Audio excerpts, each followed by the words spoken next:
Hi guys, and welcome back to Mrs. Harlow's Quarantine Reads, where I talk to you about what I'm reading while we're on extended leave.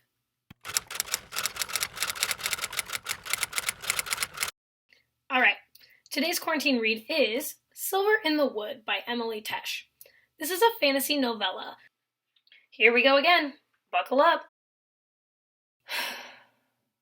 So, like science fiction, fantasy fiction is a genre. It has all kinds of subgenres within it, which we'll get into in a minute. The main thing you need to know about fantasy fiction is that it can kind of do anything. It plays by fewer rules than science fiction, and that's where things get sketchy. Fantasy fiction is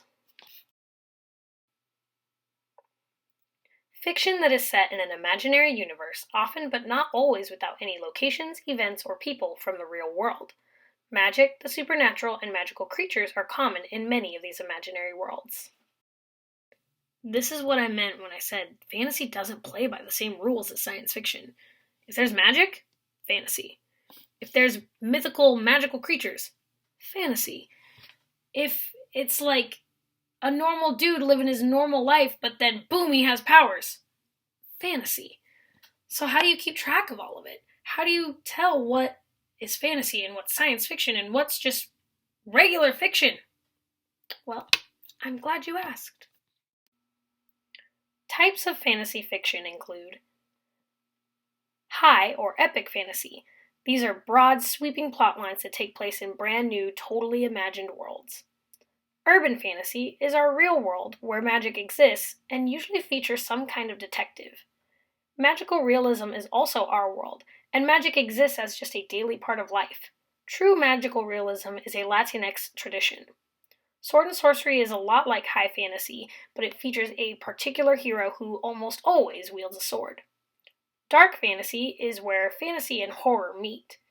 And fairy tales and fables are just what they sound like. Usually feature talking animals, and they have a theme and motif that's central to the story.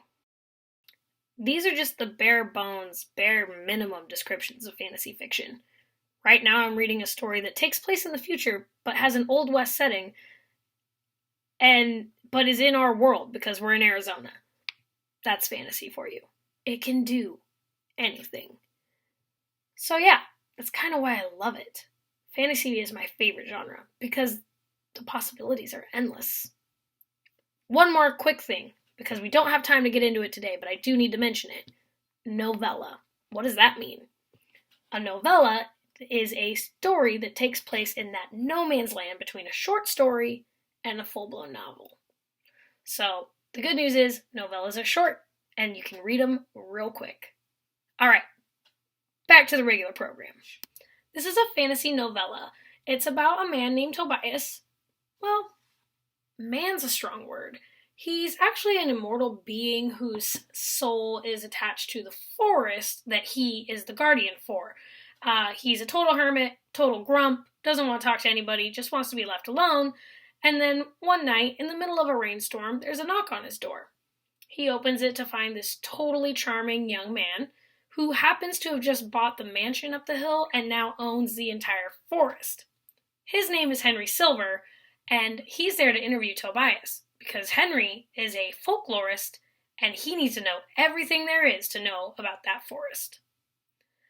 I think this is a really impressive debut novella.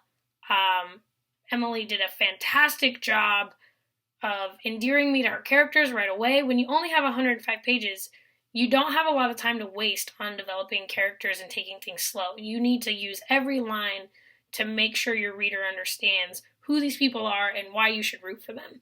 And she did a really wonderful job of that. Also, she has quite a skill with language. I thought there were a lot of really beautiful lines, and I was really enchanted by this book. One quick note about novellas is that this book was published by Tor.com. Tor.com is a website, and they are known for publishing hard copies of novellas, which almost no publisher does. So they are really, really fantastic publishers. They publish amazing novellas, but at their website they also have short stories and articles about science fiction and fantasy literature if that's your jam. If we owned this at our library, this would definitely be advanced fiction purely because of the language. I think it is best absorbed by a more advanced reader. You're going to have the critical reading skills and the nuance to be able to kind of capture what's being said behind the scenes in some of these lines. So I would put it in advanced fiction for that reason. Content-wise, there's some like adventure danger, kind of Indiana Jones Tomb Raider-ish, and then there is, I really, really hesitate to call it a romance. That's some strong language, and romance gives you all kinds of connotations that just don't apply here. But I have no better term. So there is an LGBT romance in this book. It is super cute. It's a lot of pining. They don't know where each other stands, and they're keeping feelings to themselves, and you just want them to figure it out already. I thought it was adorable and really well done.